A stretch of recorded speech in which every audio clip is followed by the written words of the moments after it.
Alright, we're going to learn how to make a coil pot today. People, the first thing you're going to have to do is create a base. And to do that, I just start with a round ball that I've squished together after wedging it. And then I'm going to flatten it. And to do that, I'm going to put one hand on, the other hand on, and I might have to even stand up and squish it down. Then I squish it down some more.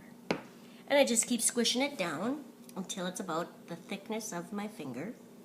You don't want it too thin because this has to hold up your entire clay project.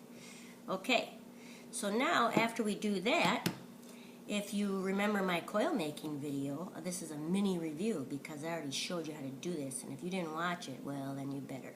First thing you do is make a log, then I'm going to twist it opposite like that, and then I'm going to roll my coils.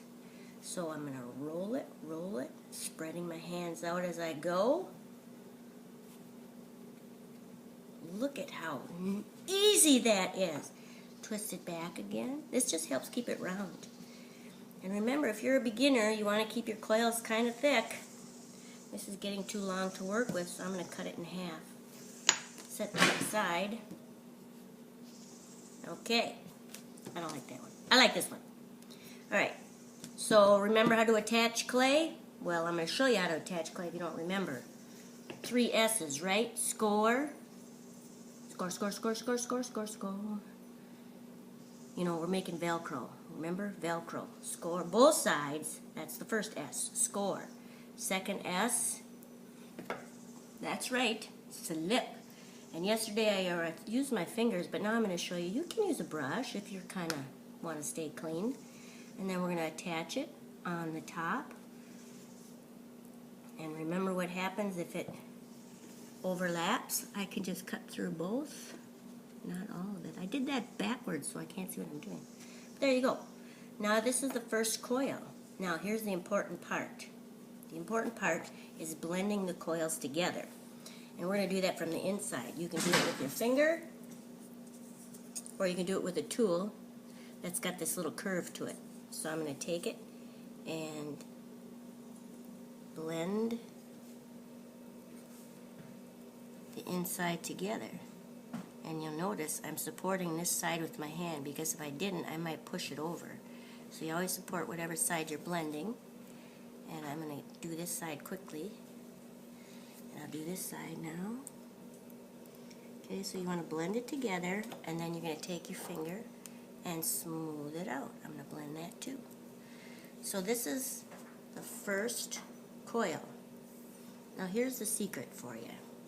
If I want my coils to show on the outside, which I think I do, I think I'm going to smooth this. I want to show you another way to do this. You don't always have to use slip. If your clay is wet enough, you can actually, or you don't always have to score, I should say. You could just kind of wet the clay a little bit if your plastic clay has enough moisture in it, and you can put the coil on. That happened to fit. But you always have to blend one side. Always. You can't just put it on because I could just take this off. So you have to blend it. So if you're not going to score and your clay has enough moisture in it, you can just blend this and then it will stay. So I will finish blending, and I know you can't see what I'm doing because I'm doing it opposite kind of where you are. And I'm just going to blend one side and leave the coils showing because I want to show you some decorative things you can do with the coils. Okay, I'd like to show you some other ways of creating coils, and I made a bunch of coils ahead of time, and I put them in a plastic bag to keep them nice and moist while I'm working. But there's more than one way you can put a coil. It just doesn't have to go around. So I'll show you a few other ways. I could create a spiral like this, and I can't, there it is. I found it, don't worry. And I can create another spiral like this. I could create little balls of clay and actually maybe pinch the end out like a raindrop a little bit, and you'll find out why in a minute. Pinch Raindrop pinch, raindrop pinch. Okay, now what I can do with the coil part is, if I wanted to put it here, I'm going to score, and I'm going to score, and then I'll put some of my, actually I'm going to score this whole part, and I'm going to use my giant scorer. Oh yeah, the big giant fork score. It goes faster. And I'll score this. Sound effects are good. Put some slip on. Put some flip on. I like my sound effects. Slip on, and now attach and attach. Now these two pieces are going together, so I think I do want to do a little scoring here, a little scoring here, and some slip. Alright, now attaching and squishing. Okay, but those aren't going to stay unless I blend them together. So I'm going to blend this side together, and I'm going to blend all of this together. And I could have blended the spiral together before I put it on. That probably would have been easier, I guess. So there's something I should have done. Everybody makes mistakes, but I can still do it.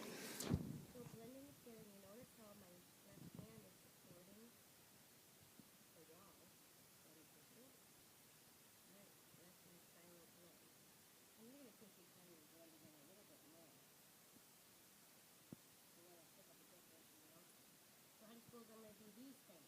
Oh yeah, do them. Score. Score. Yep.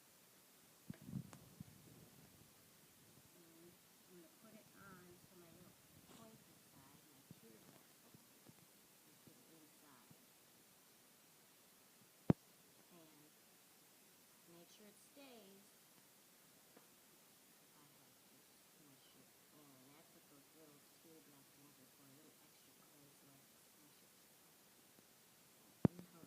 This thing, I hope.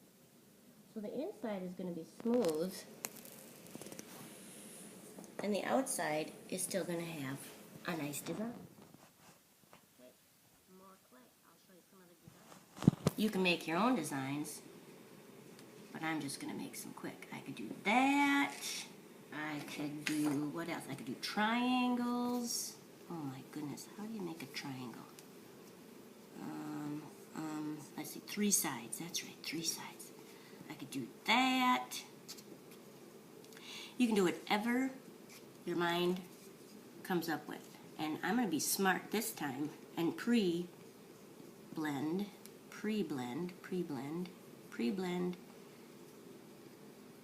so that I can attach. And I'm not going to score and slip this because this clay is actually soft enough that I'm just going to put some slip on, place, smush it. You do have to smush it a little bit.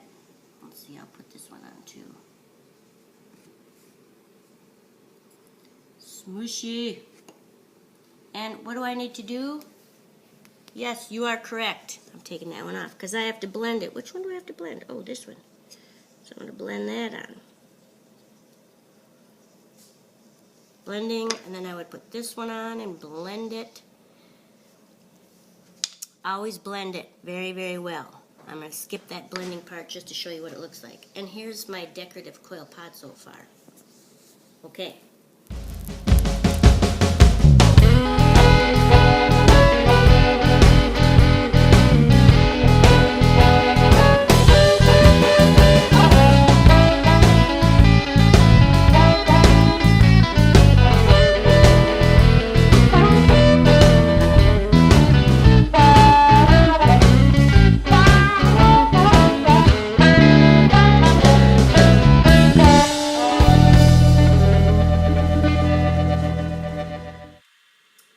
So you notice that I've attached parts together and I've left the coil decoration on the outside, and you can always clean some of this stuff up a little bit later when the clay is leather hard.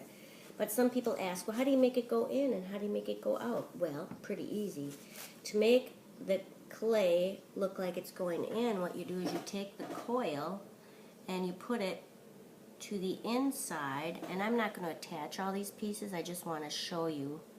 You put it on the inside, And again, I would lay it towards the inside. And when I smooth it, you can see how the clay, the pot, is starting to get smaller. Okay, if you want to make it wider, of course, it's just the opposite. You'd put it on the outside edge. And, you know, I would do everything correctly, slip, score, blend, meld, do all that stuff. But if it goes on the outside edge, you can see how the clay comes out wider.